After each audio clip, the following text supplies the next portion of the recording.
to the 95 Miata M Edition Restomod project. In this installment, we'll be taking care of the factory BBS wheels.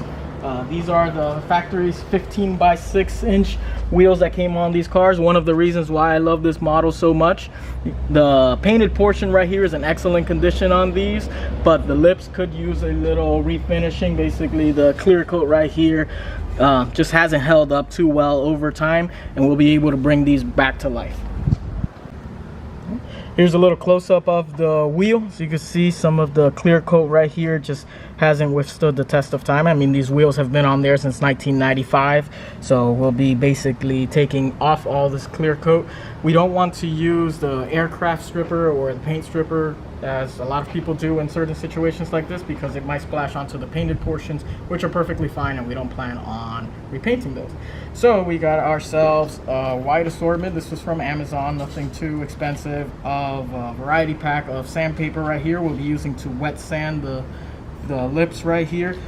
We got everything. The variety pack came with everything from 400 to about 3,000 grit, so we'll be using a couple of the ones in between there. Of course, a bunch of water, a little spray bottle to keep the sandpaper lubricated throughout the process, and then we'll have some of this any metal polish basically used for this kind of thing would work. In this case, we went with the Blue Magic one. I guess Meguiar's and all those other brands have one as well. So like we mentioned in our previous installment, we'll be doing this in an unorthodox manner. Basically, we'll be bolting the wheel onto the back of this car right here. We'll be running it at idle in first gear. So we'll have the car doing the work for us. That'll just lessen the time that we need to get this done, and also give us a more even finish versus doing it just by hand, sitting there trying to make it even.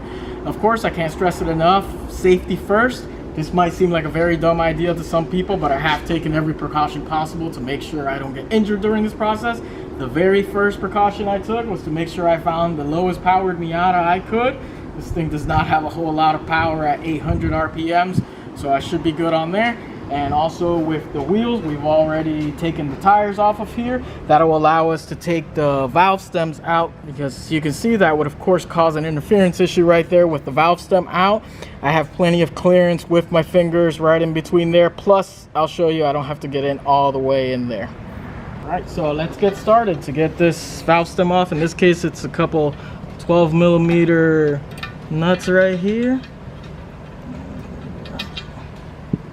Some cases it might be a different design. A lot of times they're full rubber design. In this case, they're the full metal ones, and we want to make sure that we don't lose anything, such as that washer that went flying right there.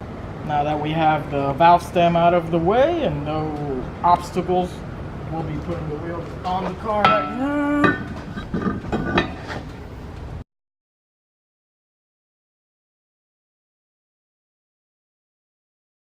And we want to make sure that these are fully tightened when they go on there.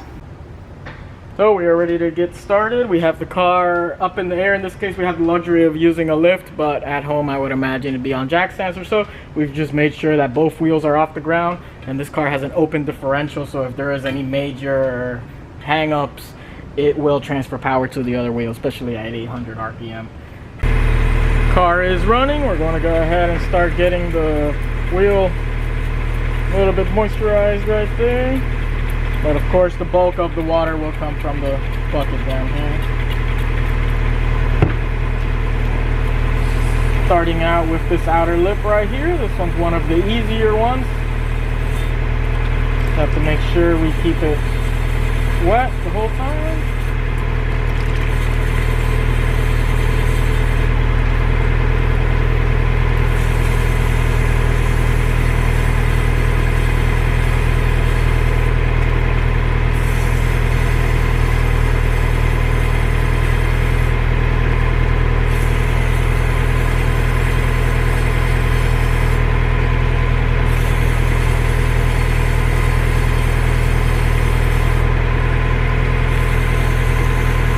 Making sure I'm keeping consistent pressure so that the sandpaper can do its job. And as you can see, the wheel isn't trying to, rip my arm off or do anything like that.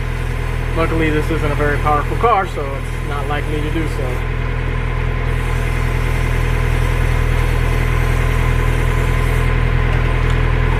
this one's a little bit trickier, so I'm going to put pressure on it with a different finger right there.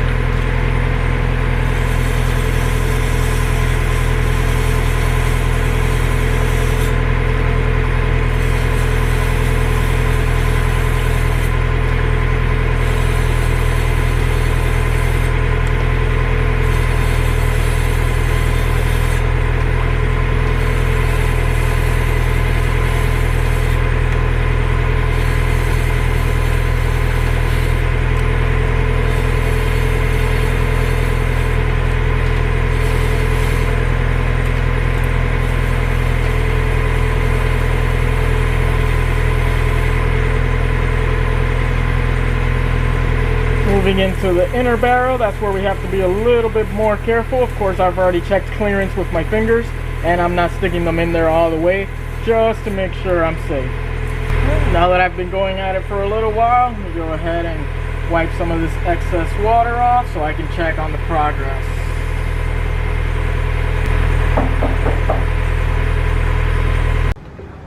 So now we can see on this portion of the wheel right here, mainly on the inner barrel, we've taken care of most of the clear coat right there. It looks like we have a little bit more work to do, a little bit of pitting right here in this little radius right there, and a little bit more on this inside edge. But I'll give it a little bit more with the 400 sandpaper and then start working my way up with the other grits.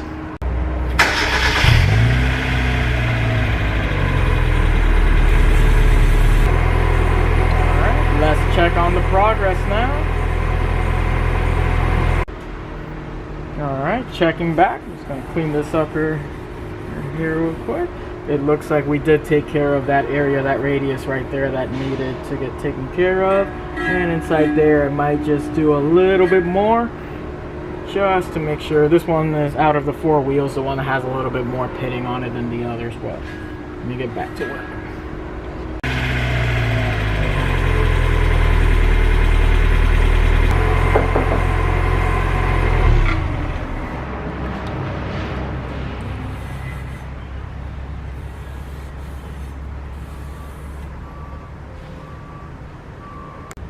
Alright, here are the results we were looking for.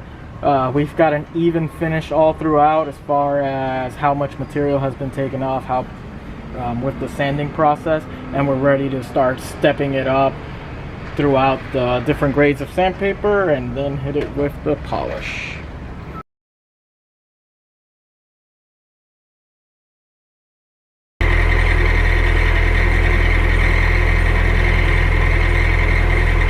Moment of truth, time to check our progress. Alright, so this is after going through all the different grades of sandpaper up to 2000. It's very smooth finish, very even finish, and let's see what we can do now with the polishing compound, see how far we can get this wheel.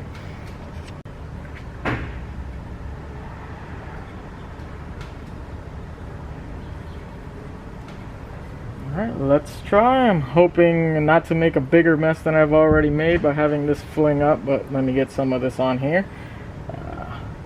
Let's see how effective this is.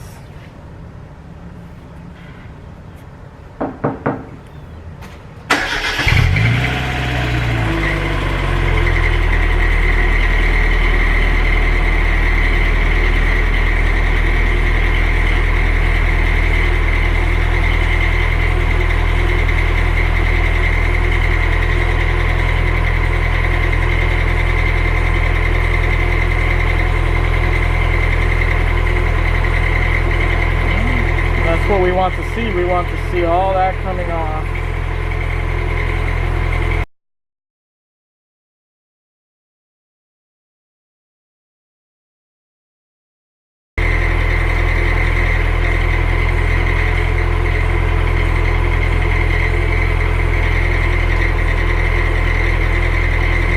We can already see some of the shine coming through. Let's give it a little bit more and see if we need to give it a little bit more polish and compound, or if we've reached a good step.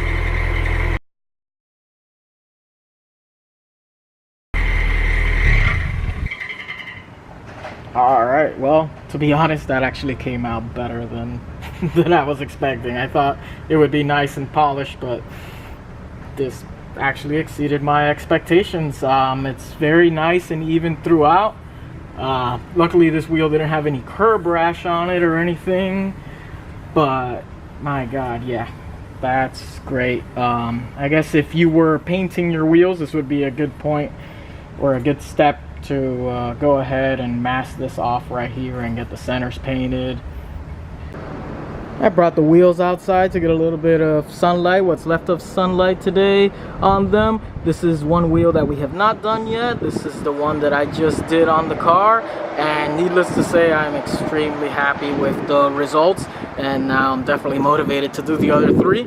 Luckily it wasn't that tiresome because the car was the one doing all the work for us. Couple hours later and we are all done with all four wheels. Brought them out into the sunlight so you can see how nice and polished those lips came out. And that's a wrap. End result, we have four wheels that are shinier than we expected when we started. We got 10 fingers still intact, just a little bit dirtier than when I started with right there. Just if you're going to try this at home, just be very careful with what you're doing. Take every precaution necessary. Definitely want to thank you for watching, and if you want to see more content from us, please subscribe. Please give this video a like. We plan on having more episodes on the M Edition as we continue the full restoration Restomod project on that one, along with the other cars we have coming up, which we will start on here soon. Thanks again.